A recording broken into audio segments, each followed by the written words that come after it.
Hello and welcome to I Hate Conch Shells. My name is Levi Thomas. I hate card games. Greetings and welcome to my much neglected Hearthstone fandom. Been a while since I've done anything Hearthstone related on this channel, and I thought we could kick things off with something a little bit different.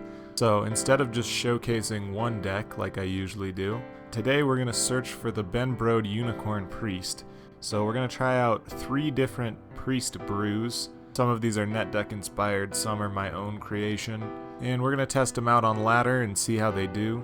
See what type of Priest decks are actually viable. So we're starting off with Velen Priest.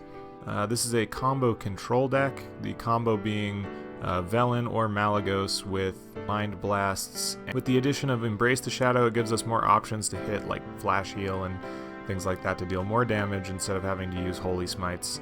The rest of the deck is a basic Priest control shell. It's got Akanai Circle, Wild Pyromancer to clear. We do have one Elise as a sort of backup plan in case we do run into Control Warrior, because honestly, if a Control Warrior figures out what we're trying to do and they just keep armoring up, we just don't have the option to beat them, so Elise is kind of the backup plan in that case. So best case scenario, we blow our opponent's mind, and worst case scenario, I blow my brains out. Anyways, let's get to the games. Well, as we can see, our opponent has been playing Shaman for the past 5 seasons. Well, that was a good old-fashioned Shaman start for our opponent. Well, they followed up the good old-fashioned Shaman open with the good old-fashioned Shaman mid-game, and we're dead. Number 2 on our list of possible Unicorn Priest decks is the Silence Priest, otherwise known as Ben Brode's Wet Dream. It's actually aptly named as the Silence Priest because it's yet to, and probably will never, make any noise in the competitive scene. Basically, the idea behind this deck is you play shitty minions, and then you make them slightly less shitty by silencing them. Now obviously we're missing some of the powerhouse cards added to this archetype, with the new set still only being in its first week. So we're missing staples like Purify and Barnes, but I think we can make do with what we've got here. I mean, the Owl is only 1 mana extra than Purify, and it provides a 2/1 body, which is more than Purify can say for itself. Best case scenario, we managed to out-meme our opponent's 4 mana 7/7 with our own 4 mana 7/7, and worst case scenario, Priest is dead. Anyways, let's get to the games. So I currently work as like a lot tech for this RV dealership, which means I just pull weeds and wash RVs off and stuff with a hose. And it's like the RV dealership's 3rd anniversary or something this weekend. And I looked at the schedule for the festivities. The only thing on the schedule was drill team, high school drill, like one high school drill team car wash, followed by a high school cheerleading car wash, and then the next day is another high school drill team car wash, followed by 2 more high school cheerleading car washes of like different high schools. Which is maybe creepy, but I can't tell. I feel like it is. All I know is that while those RVs are feeling very clean, I'm going to be feeling very dirty. Well, our opponent has been doing normal hunter things, and we're incidentally losing. I'm going to play this Alchemist because I feel like we need to get back on board, like Johnny Tsunami. I found out the other day that the reason why the banana artificial flavor is so disgusting and also doesn't taste like banana at all is the fact that it's actually based off of a now extinct breed of banana known as the Gros Michel banana that died due to a banana fungus, which is also just kind of a funny phrase.